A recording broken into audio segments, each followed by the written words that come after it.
Hi friends, it's Jess with our Bipolar. Welcome back to my channel. And today I have my friend Brit Michelle with us, and we're going to be talking about some sensitive topics. So I want you to tune out at any point if it gets to be a little too much. We're going to be talking about trauma and having bipolar. And I know a lot of us can relate to this topic. I know I myself can. I read that in a study, about 77% of people with bipolar have experienced childhood trauma or trauma of some sort. And that can lead also to early onset of bipolar and just symptoms, worsening symptoms of bipolar. So Britt's here to share with us. I'm so happy to have you here today, Britt. Hey. Hey. And we're going to jump right in, but right before we do that, I'm going to ask you to please subscribe to my channel and like this video if you like it, and comment. We would love to hear what you have to say about this topic and share anything that you would like. So first, we're going to talk to Britt and just talk about how it was for her growing up and any trauma she experienced before having her bipolar diagnosis.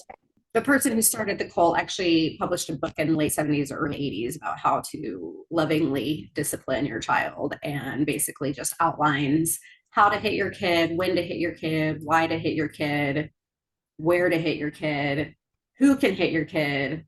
And it was literally called Loving Discipline. And afterwards, she being hit, the parent, usually the father, would like take the child and say, like, this is God has ordained this. I am in charge of you. Like, I basically like a little mini president. Like, that's kind of how they like spun it, was that like each father and husband was like the president of like this little country, the Mm. family. And that's what God ordained. And I remember, sitting there being told that like this was done out of love, and all of these things, half naked, 5 years old, just with, being beaten with a ping pong battle with sandpaper on it, or my dad's leather and metal belt. I remember my mom telling me, just wait till your father gets home. And so I just like, the house was so tiny, and the hallway was not very long, but to me, it was almost like that hallway in like The Shining, like down to my Hmm. parents' bedroom. It was just like, I just was constantly terrified. My brother was 5 years older than me and was also physically and emotionally abusive. And my family joked about it. Like, still, I mean, my brother, this 2016 up and was like making a joke out of it. And when I became upset, he was, whoa, like you joked about it too, Brit. So like, how can you, like, why is it now you're not okay with it? Now it's upsetting you. And I'm like, I was 5. Yeah, you were a child. Yeah. What else was I supposed to do? I actually was going through one of my old journals. I've journaled since I could write, and that was definitely something that got me through those times and makes me feel sane now, instead of being like, why do I feel like this? And I can go back and say, oh, like that happened to me, because I don't have a lot of memories. Um, Hmm. but I wrote when I was like 8, I think. But I feel like I'm in a prison with locked doors and no one will come in and visit me. And I feel like I'm going to break down. And as an 8-year-old child, I mean, I have an 8-year-old daughter, and that just like makes it hit home even more, like how awful and abusive it must have been for you. And, to like have like cognizance to say something like that, but you're a child, so you can't process it on your own. So, then my next entry is like, oh my God, I had so much fun doing this, or this. Yeah. But yeah, I definitely have these little entries in there that are just really shocking. And then it's like, oh, but it's normal. And, life just carried on the next day. Didn't you say, so now you're up until kind of like age 10? Didn't you say this is when you started feeling like maybe you didn't want to go on, you wanted to end your life, and you Yeah, started thank you. drinking at age 10 as well? Yeah. So again, I don't really remember these things, but I have my journals. And around the same age, I witnessed my father throw my sister around. We were all watching it in the hallway. It was over nothing. I mean, not that there would ever be anything that would, make that okay. And of course, mom said, forget about it, go walk away, like nothing happened. And around that age, I started drinking. It's funny, the church that I went to, so strict in so many ways, but you could definitely drink. And like my parents would go through like a handle of whiskey at their friends, like small group, like Bible study meetings. And I remember being at a wedding and my brother would just start going around and like picking up champagne glasses from tables that, people were up dancing. And so I was just going around following him, doing the same thing. And then it escalated to like, this is the age of Franzia. And so I was like going to I was going to their fridge and like just like drinking their boxed wine and Bailey's like in the middle of the night. Like, I don't think I really knew what I was doing at all. I just was like looking for something to feel not what I was feeling. My parents weren't heavy drinkers or either. There was just always alcohol. And also around that same age, I wrote that I wanted to die. And I feel like it probably felt that sooner, but that's the first time I wrote about it.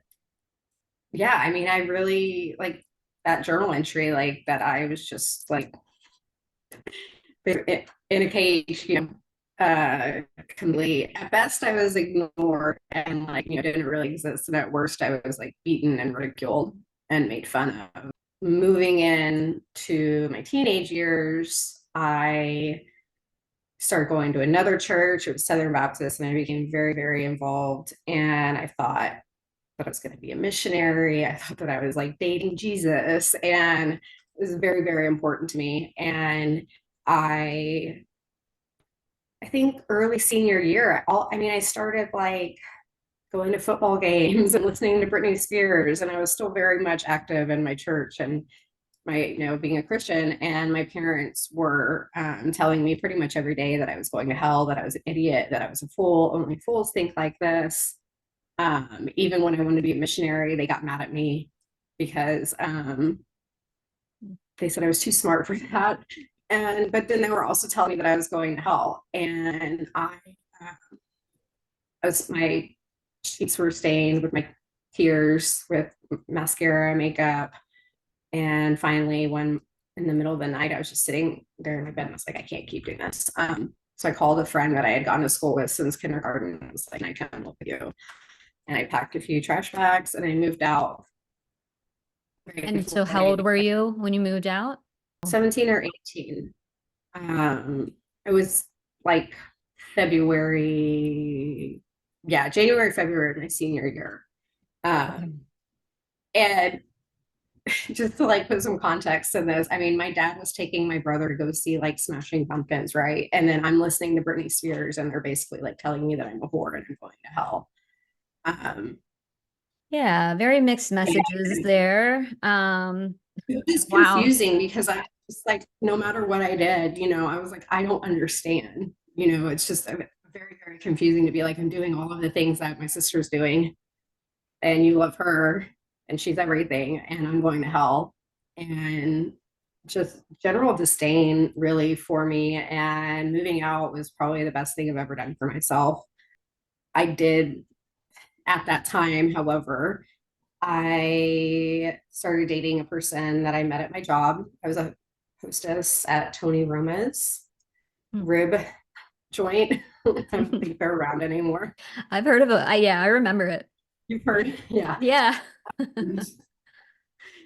And I started dating this guy, Blake, and I thought he was everything. And I experienced a lot of sexual violence with him, things that, started fun and took a turn for something very dark. At one point, my head was shoved back into his wrought iron headboard, and I could not move. I just remember it like hitting the wall behind me over and over and over again, just wondering like, and if I told him he was hurting me, he would do it harder. I didn't understand, I was just like, um, and in the morning he just got up and got dressed and said, "I'm done with you." And he left, and I was just laying in his bed, like, what the fuck? And I didn't know what had happened. And alcohol was definitely involved. And I was supposed to work a double. I was working at Razu's Cajun Cafe at this point, and I was supposed to work, and I couldn't. I didn't know what had happened, but I was not okay, and I knew that. And my best friend was going to cover my shift for me. And then my manager called me and said that if I didn't come in, to not bother ever coming in. So I went into work. Um, One of my eyes, my eyeball, all of the blood vessels ruptured in it from the stress. And I'll never forget, I was waiting on this table. It was a family. And the dad just looked up at me. And I don't even really remember what he said exactly, but he just like looked up at me and he was just like, "I'm so sorry." And I almost lost it. Like he saw something, like he knew that I Yeah. was not okay. I don't know. I'm just so sorry. Like you know, so many of us have experienced trauma, especially as children and, throughout life. But to hear you've gone through all this is just heartbreaking and tragic and should not have happened, should not have happened. And none of it was your fault. I think you know that, but people out there who've experienced trauma, you need to definitely take in that it was not your fault. And it took me a long time to take that in. And we're the Um, first ones to be attacked when someone else attacks us, it's like we attack ourselves too. Uh, exactly. Exactly. and I think that, something definitely in me just switched, and because I did not know and or understand what had happened. And it's 2004. He was my boyfriend. My friends actually made it into a joke, and my nickname was Headboard. And we thought it was hilarious. Um, But this is what we do when the like super painful things happen and we have to find a way to lighten it and we make it into a joke and it's. So now this is 2004. So what year were you diagnosed with bipolar? I was diagnosed with bipolar in 2019. So Oh, okay. So there's still a good bit of time. Is there anything else you want to go over that's happened between 2004 and your diagnosis? my drinking and lifestyle just got out of control after that. I started going to therapy at school in 2008 and 9. So the very last appointment with him, he was just like, "Brittany, we were assaulted from day one." It was a very familiar feeling that I had with her that, I also had with my family and my boyfriend who assaulted me, because here's this person that says, "Oh, I care about you." And then I'm treating you like absolute dog shit. And I didn't like it, but it felt normal. And so it's like this, like, I know this is wrong, but in my gut, I don't know how to trust myself. So you Mhm. just go along with it. And also thinking like, well, I'll take whatever I can get. And just like, this is, just how we started our relationship. We slept together. She tells me, "I love you." We had just started seeing each other, seeing. And the very next day, I met up with a friend of mine. We had a mutual friend to go hiking. And I didn't know that this person was coming. And she did. And she didn't know I was going to be there either. And she looked at our mutual friend and said, "Why the hell is she here?" And the night before, she had just told me that she loved me during sex. And I ended up marrying that person. But you're no longer And with her, right? You are out of that. yes. Good. So that kind of all leads up to my diagnosis, because I got diagnosed when I was with her, and she's actually who got me diagnosed. But it was also a very scary time Mhm. in my life. And I I couldn't eat. I weighed like 98 pounds. I would throw up if I tried to eat. I had like hip and leg problems. I was taking 10 to 12 ibuprofen a day, like screaming in pain. But I was working full time in the service industry because she did not work. And I just always had these mystery illnesses that no one could figure out. I would go to sports medicine doctors, chiropractors, like Mhm. everyone, and they're like, "You're fine." And I'm like, "I am not fine. I'm 32 and I cannot walk." I was physically disabled and I didn't know why my body was failing me. And that just made me feel reinforced the feeling of no one would want to take care of this. So it made me feel like I had to stay with her because who else was going to want to put up with me? You know, a Mhm. woman in her early 30s that is basically physically disabled. And the entire reason that I was experiencing that was because of the stress being with her, which, you know, I did not know at that time. And I mean, I tried everything. I acupuncture, meditation, yoga therapy, yoga, like everything. And it basically just made it to where I could get through the day, but it did not change anything. And you know, my bipolar symptoms were worsening. And so I finally did get a diagnosis when we were, this was probably a few months after we got married in 2019. Mhm. And at first, you know, she played the very supporting, doting partner, like, I'll do whatever I can for you, like, got this job that, you know, part of the reason she took it was because the hours were flexible and she could stay home with me more. And then I guess she met someone at her job. And I also think too that I kind of like I was like this trophy wife, and then I got diagnosed and I was not well, and it was like I was not that anymore. And so she kind of just like had no use for me anymore when it was like obvious that it wasn't going to be some quick fix of like, oh, you got diagnosed, here's some lithium and we're good, you know. That Yeah. was like clearly not the case. I had a lot of thoughts about not wanting to be alive. And my doctor was concerned, my therapist was concerned, and my, you know, spouse at the time, she was going to a lot of appointments with me. So she knew these things. She was actually working about 25 to 30 hours a week, but she told me she was working like 50. So I would like, you know, beg her to stay home with me or just to stay a few hours, you know, like to go in a little bit later. And she knew how like much I did not want to be alive. And she would just tell me, no, I have to go work because you won't, like, she won't, you refuse to, I have to. But she was just going to cheat on me. And I don't know how anyone could look at someone in the eye who is sobbing because they don't want to be alive and leave them the way she did.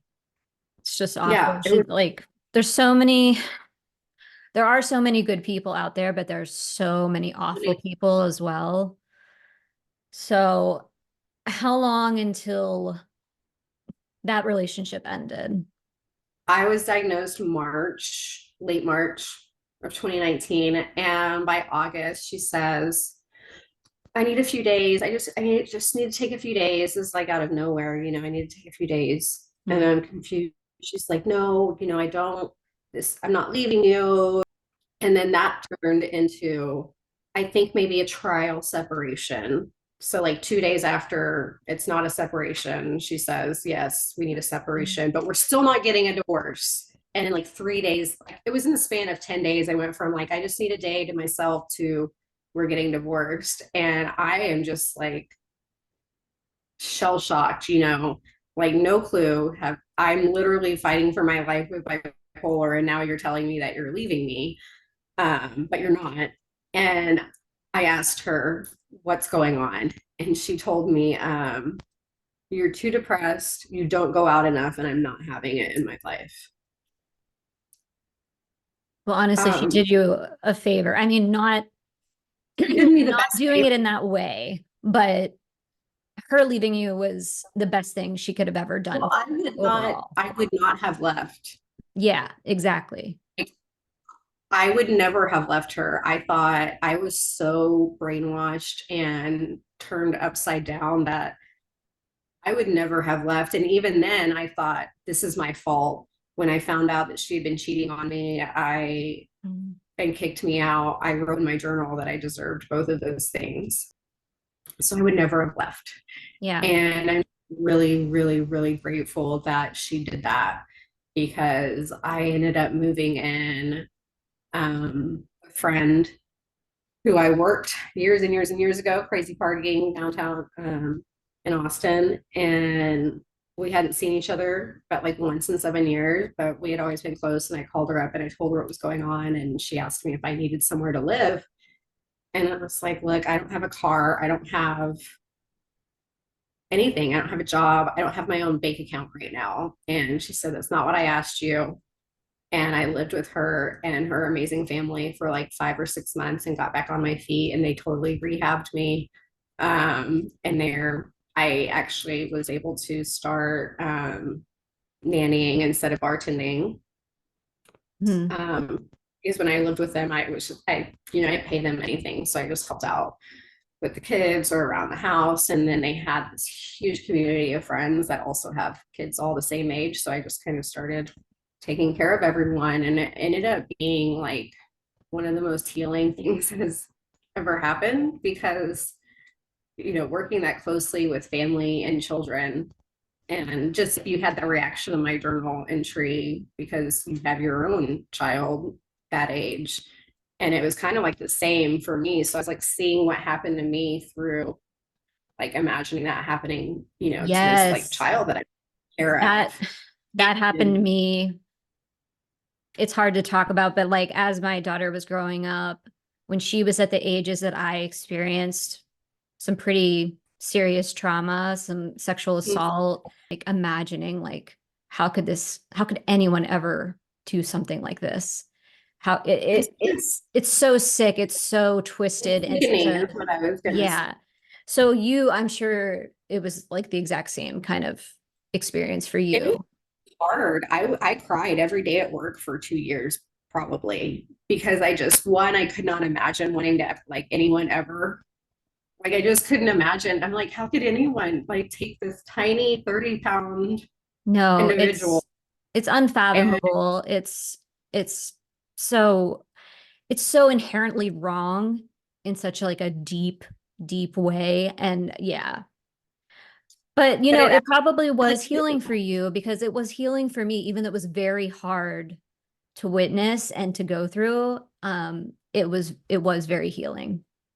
and it's something that I didn't really kind of expect, when it happened. I was just like, holy shit. And it made sense, but it was very, very surprising when I did start to like experience that. But it was Yeah. also like just because, especially this family that I lived with, I mean, you know, I'm pretty much estranged from my blood family, but they're not even like chosen family. It feels like we were always supposed to be together. They're everything to me. And I am just so grateful because they changed today. They still do. I mean, one day I was like, it was Christmas and holidays are usually hard for me and my family or because of my family. And I was on my way to take care of the kids, and my friend Nicole, her mom, I was there to relieve her mom. And I was crying about my own mother on the way over there. And I was very, very upset. And I got there, Nicole's mom had a present for me. And I was just like, Yeah. it Just when doesn't you change needed what it. happened. Have it, but I do have it now. And it's not the same, and it never will be. But I don't think many people will ever know like the kind of amazing people that I do. So I'm also feel just very, very grateful um, for the people that I have in my life right now because I could have never fathomed like being surrounded by who I am right now, as that child that felt Yeah. that I was locked away in a cage. And it's because she kicked me out. And even, I also wrote in my journals from that time period with my ex-wife that I was terrified. And I don't remember any of these things, but I was terrified of her. And I was taking like heavy, Seroquel and I forget another one. And I still wasn't sleeping. And I mean, if like, if Seroquel Seroquel doesn't do it. Yeah. Yeah, exactly. And I had self-harmed with her during that time when she was like leaving, not leaving, for the first time in 7 years. And so really like getting out of that environment, all of my pain, my pain went from like a 9 out of 10 to like a 1 to 2. Mhm. Um, like in my hip and low back overnight, as soon as I moved out of that house. It was like this being able to put together the pieces of like now I have medication and I'm in therapy and I have a psychiatrist Mhm. and I also have people that I'm safe with around now. So I was finally really able to like deal with that trauma in like an effective way instead of just like, I don't know, it's like trying to like clean the ocean out of water. Like, you know what I mean? And it's like just Right. like you can't do it. Right. And that's not like prior to that. And so finally I just like I had all the pieces. I had people, I had a safe place to live, I had medication and a diagnosis. And so I was actually able to start addressing things in a way that made sense to me. And so something that I started doing that I didn't really see as a healing mechanism, but has turned out to be was mushrooms. I started doing psilocybin in 2009 or 10. And I had the distinct memory of when I was feeling, you know, the effects of it. I had this feeling like, wow, I have never felt this safe out of the womb. Like the last time I felt this safe was like inside the womb. Wow. And yeah, that was the very first time. And I loved it. Like it, even if, you know, I've done it ceremonial, I've done it microdosing, I've done it just recreationally. And every time I learn something new, and every time I feel like it heals a part of my brain. And even with bipolar, and I will just, you know, put a disclaimer, I am not suggesting that one person with bipolar goes out and does mushrooms. This Mm. is something that I have done in my own life.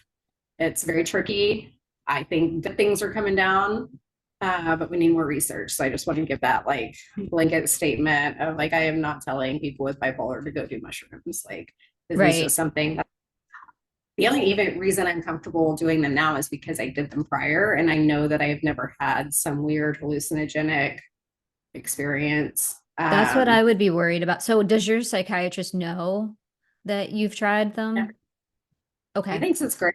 Okay. Yeah. Good. Um, exactly. Like, you know, if you, and if this is something you wanted to do, talk to your doctor, talk to many professionals. It can be a great thing, but with bipolar, there are no like things get very tricky very quickly. Right. And so for me, I'm like, you know, a lot of people doing things like mushrooms and ayahuasca, they want to have hallucinations. And I'm like, I'm good. I don't need No, yeah, I would definitely not want. I mean, I know like I've had problems with marijuana, which I haven't done in ages, but I've had psychosis, which I think stemmed from that. So I'm very like I don't know that I would ever I think try it, everyone should be. but Yeah. For whatever reason, I can cannabis and mushrooms are like fine with me. They've Mhm. never made any symptoms worse or like exacerbate, you know, any of my bipolar symptoms. And if they did, then they would be gone. You know what Yeah. I mean? And everyone is so different. I mean, everyone's body is so different. Yeah. So if you know that about yourself, that it's not Yeah. going to trigger psychosis in any way, or it never has, then you're probably safe. But like Yeah. someone like me, I would never, like, there's no reason for me to do that. Well, and like I said, I would not have started doing, I don't even think I did mushrooms for like a year after my diagnosis because I was like, I don't know what's going on in here. And I wanted Yeah. a clean slate to like work with. Like I stopped taking all my supplements and everything. I just wanted my medications and my doctor. I wanted those things to have a foundation first. But yeah, like honestly, I just like laugh the entire time if I'm doing them like recreationally. Like I just have a blast. Like I have such a fun time. And it reminds me that like that's who I really am. It's like Mm. my skull kind of opens and it's like my brain is taken out and it's just like bathed in sunshine and laughter. And like, this is who I am for all the trauma and the bipolar, like at my core. And that's what I really do enjoy about psilocybin is that it's not like an engineered feeling. It's like what I'm already capable of. It just Okay. shows me what I'm capable of. It shows me what my mind is capable of. I do have visions, but they're not hallucinations. They're not hallucinations. I know that I'm like thinking of this thing. Like I'm very aware. And I'm, Hmm. it's not like a Yeah. coming out of reality thing. It's like, wow, I had this profound, feeling or something. I did not actually talk to my doctor about it first because I was really, I was like kind of nervous about it. And Yeah. my therapist knew. And then finally I went to this ceremony and I did like the largest amount I think that I've ever done. And there was a shaman and it was a very, very big spiritual awakening. So I'm trying to describe it to my doctor and he was like, Brittany, were there hallucinogenics used? I was like, yeah. Like, oh, now that you mention it, yes. Yeah. I was like, maybe. And then, he was okay with it. He's great. He's very like he just, he respects our autonomy as individuals and it's not a problem for me. So, Hmm. obviously if it interfered in my life and I was trying to keep doing it, I don't, I think that would be a different story. But he trusts me and he's actually just kind of like really curious about it. Like thinks it's cool, 'cause he's pretty straight Yeah. edge. I can tell that he's very like He's curious, but proper. also like he trusts you. Having that trust, having a psychiatrist who trusts you and vice versa. I've only had that with my most recent psychiatrist, and it is invaluable.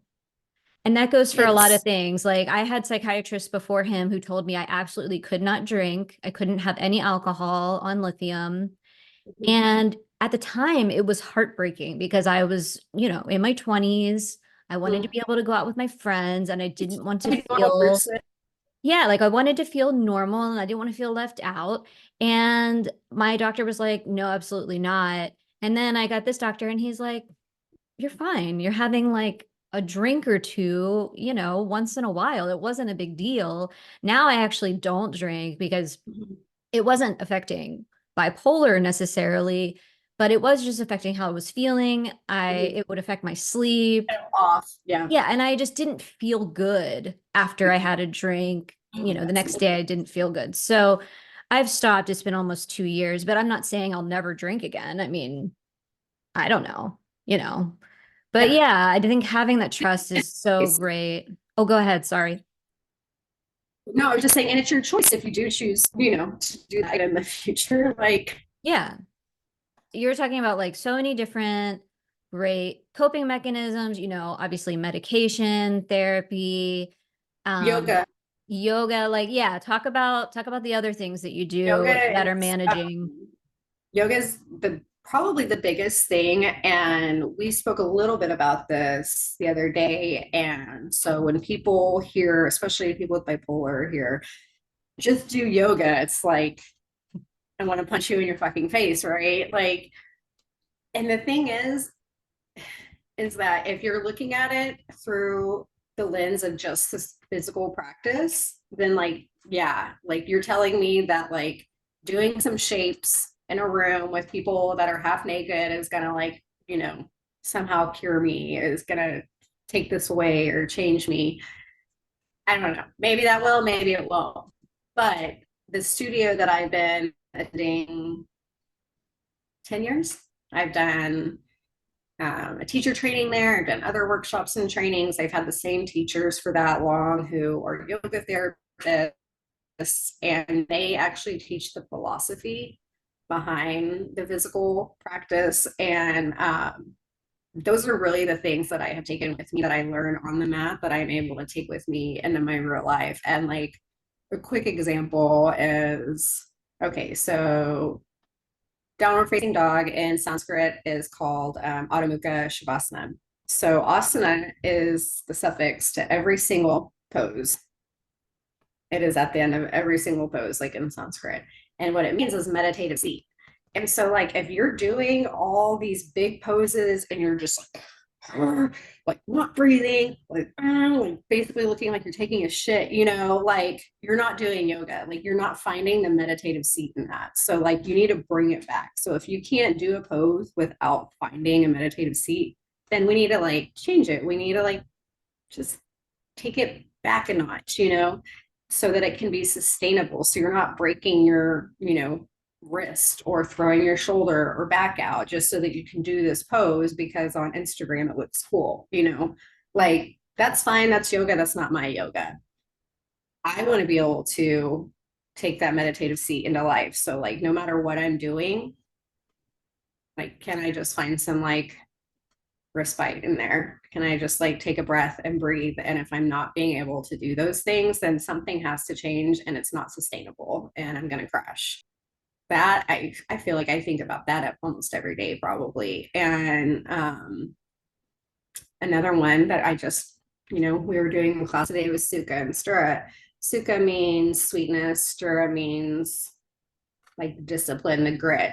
So when we are dealing with these things like bipolar and trauma, we want to Western society, we're like, let me fix this. I'm gonna fix this so good. Yeah. I'm gonna do it the best. It's gonna like it won't bother me anymore. I am just gonna eradicate it, like whatever. And that also is not sustainable.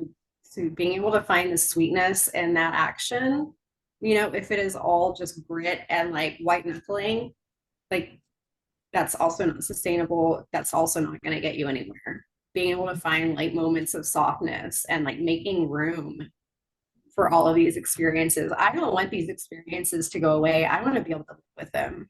I want to live my life with them. And I don't want to change them.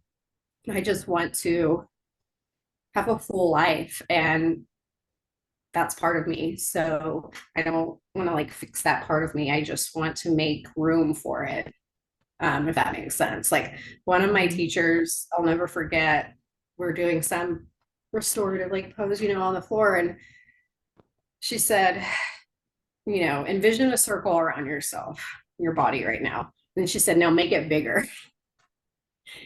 And now feel into that space. And it was like mind blown, like, wow, I can actually, like, I don't have to feel like so there's not enough room for all of this pain. Like there can be. That teacher actually is my yoga therapist as well. I met with her yesterday for my sexual trauma because, it just has keeps following me around and is still interfering in my life. And so I met with her yesterday, not really knowing what to expect. I've worked with her once, but it was when my dog died. So very different things. I felt like it was like an exorcism. Like she was like next to me, holding my hand, screaming bloody murder. She's like, and like screaming with me. And then we were doing like these movement kind of exercises. And like, it's one of those things that's, also like working with my shaman, like it's this huge experience and like putting it into words or, pen to paper or something like that is like pretty impossible because it's a lot of it is just felt. Yeah. I mean, I talked about what happened to me for like 2 minutes. The rest of it was just like breathing through it and just having someone there to hold space for that as well, because I still get harassed and assaulted. And so it's like, for me, I just have to shut it down because it's like, if I let myself think about it, then I think about all of it and I can't do that on my own. No. And so like, this is so different than talk therapy. And I want both. I need talk therapy and I need somatic therapy. And we were talking about this before too, about how if you're having therapy for like trauma, but if you have bipolar that is not being treated properly, you can't deal with anything else in your life like that unless you're being treated for bipolar and your symptoms are under control. Then, I mean, even then, it's hard to do it because obviously these things, this trauma is going to be triggering for the bipolar and talking about it. So I think, yes, I think talk therapy has helped me a lot, but finding other ways like you have with this yoga therapy And, like with your shaman, you're finding other ways to deal with it as well. And you're simultaneously dealing with the trauma and the bipolar, don't you Mhm. think? Yeah, always. And I it's been over 5 years now since my diagnosis. And because I did start practicing yoga in 2007 and had a meditation practice and all of those things. So, like, I have cultivated that self awareness to where I know, like, wait, is this my bipolar popping up, or is this my trauma that has triggered my bipolar, or is this my hormones? And so it's really hard to say, like, yeah, as a person with serious mental illness, like, all right, let's like do this trauma work, because you still really never know what's going to happen with bipolar. Like, I know myself so well, but that means I know when I need to like back up and like Hmm. stop, because you Yeah. don't always need, like, sometimes you don't, sometimes the worst thing can be to like address it in that moment. Like, if you Hmm. don't have the right support, if you're in the middle of a depressive episode, things like this, like, these are not times to be doing hard inner work, because we need more support than people without bipolar, like, period. So, Definitely. and it has just kind of been this way that my life has formed in the last 5 years, that I finally do like have the people around me, and so I can go to my friends and talk to them and get like the responses that I need, instead of just like going to a friend and being like, like, oh, cool. Yeah, me, I feel like that sometimes too. It's things like that people say that like aren't that bad. But if you're going through trauma with bipolar and you hear that, it's kind of just like the most defeating, Hmm. erasing thing to hear. Like, I'm nothing. I'm already trying to do this two really hard things, and people can just well-meaning people can just say the worst things in the world. And so I think it's really important that if someone wants to begin this work, that like they have ducks Hmm. lined up. Yeah, like I've Um, had to make sure, like I have to um, be so stable, like stable in my bones before I deal with anything really traumatic in therapy. I mean, it's mhm. just not possible. I'm not going to It's be able to deal with sick. it, and it's going It's to sick. trigger Yeah. bipolar for me, usually it triggers Mhm. mania. But for some people, people Yeah. And go one way or the other more often. yeah. So, And like mine was like post diagnosis, mine was depression and wanting to end my life. And I think I told you too the other day, I worked with a shaman mostly about like my family stuff, and realized that, like, oh, I started writing about wanting to die when I was 10. And so that wasn't bipolar, that was like my family stuff. And so yeah. when I did work with a shaman about my family, I really don't have those thoughts anymore. I mean, they're pretty fleeting for me, but like going from every day, for years and years, to like just kind of occasionally, if like something's crazy Yeah. is, triggers it, which like that makes sense, I'm like, okay, but it's not the chronic condition, because it was a very chronic thing for me. I thought about it all the time. Even if I wasn't actively like wanting to, it was still just like thinking about my own death, like kind of Yeah. this like running obsession in the back of my mind. And so yeah, it was really interesting for me afterwards to be like, oh, that was like actually more trauma and less bipolar. Um, as far as like the wanting to die aspect, And which that's sometimes it's hard to parse it out because I was the same way. Like now it's much more fleeting. But when I was in my 20s, this was like where I lived.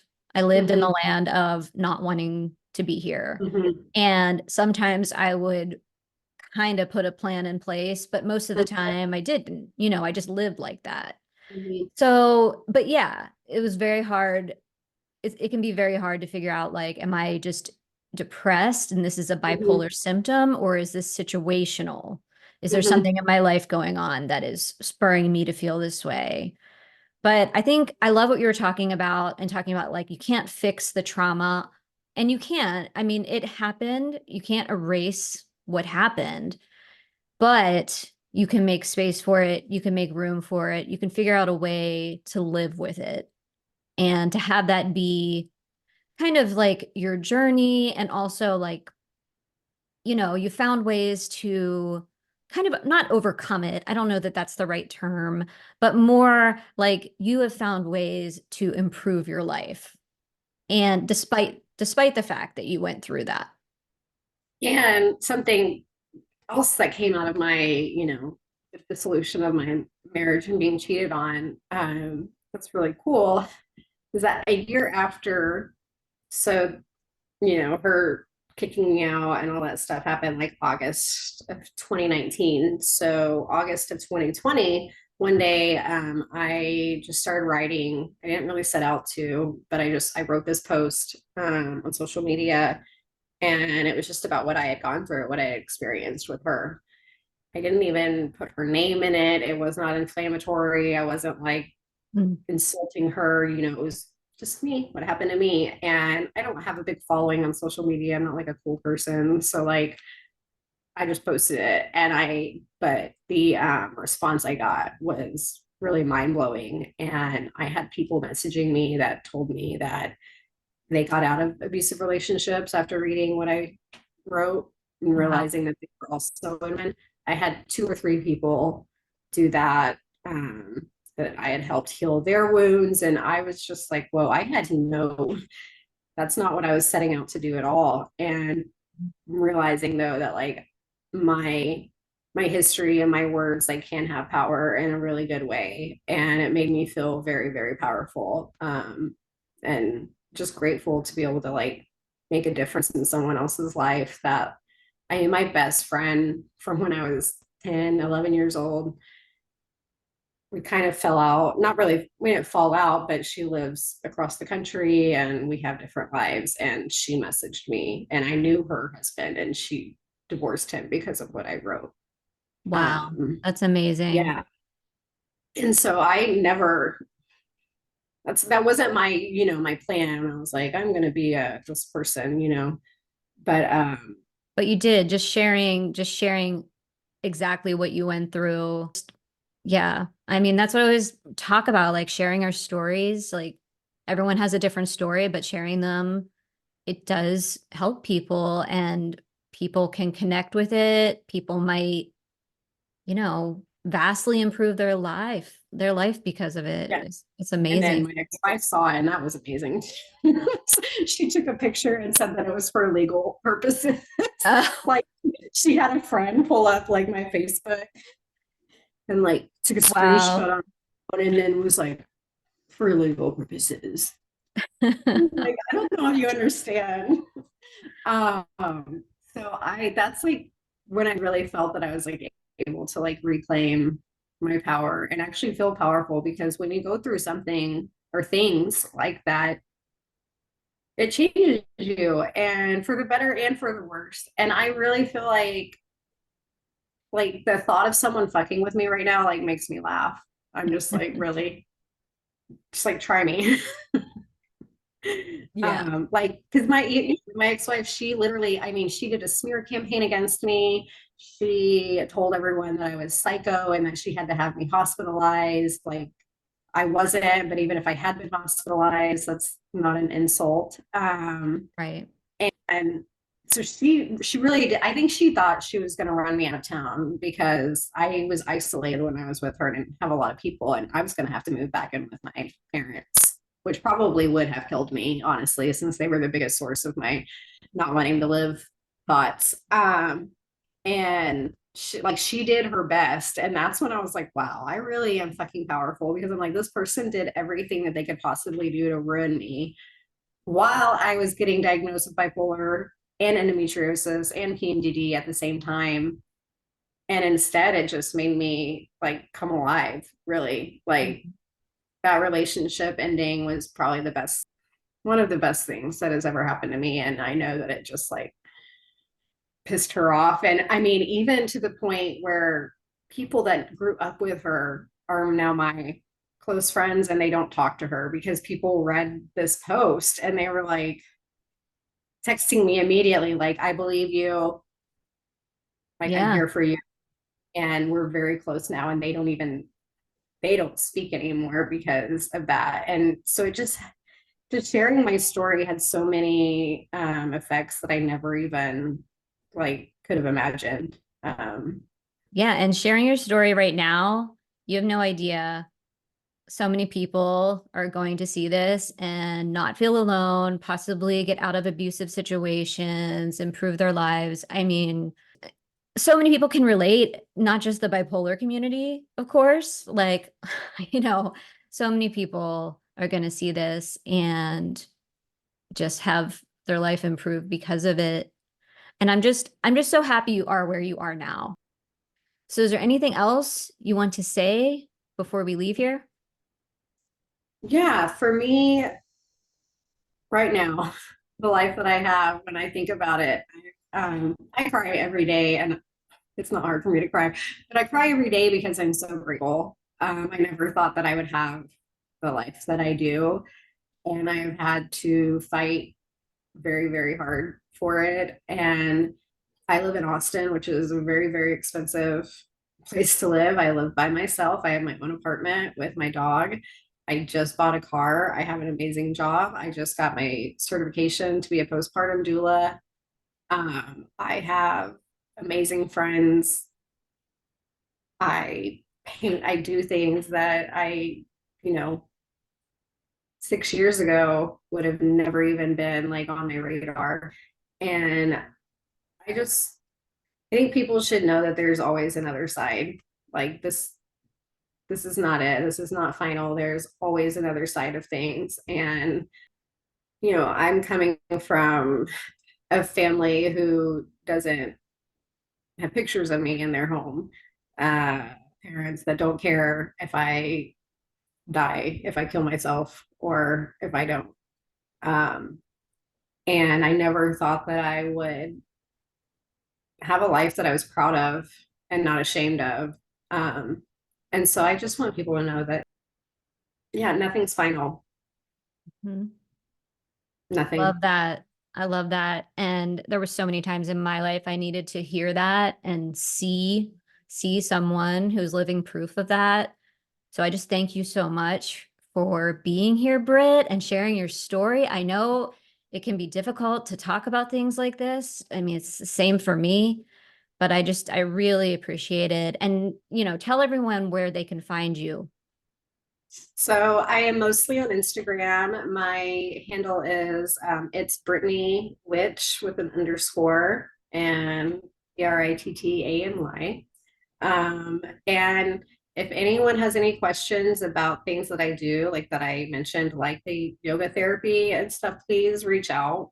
Like this is something, it's different than the yoga teacher, and it is very, very healing and transformative. So if anyone has any questions about that or anything else that I mentioned that I do, I would love to hear from you. So Yeah, and I'll also put the link to Brit's Instagram down in the description box, and I'll put, like my diagnosis story, my first episode down in the description box. Anything else that I think might kind of relate to what we're talking about here today. But that's it. Loved it. Thank you so much, Brit, and thank you for watching this video, and I'll see you in the next one. Bye. I agree.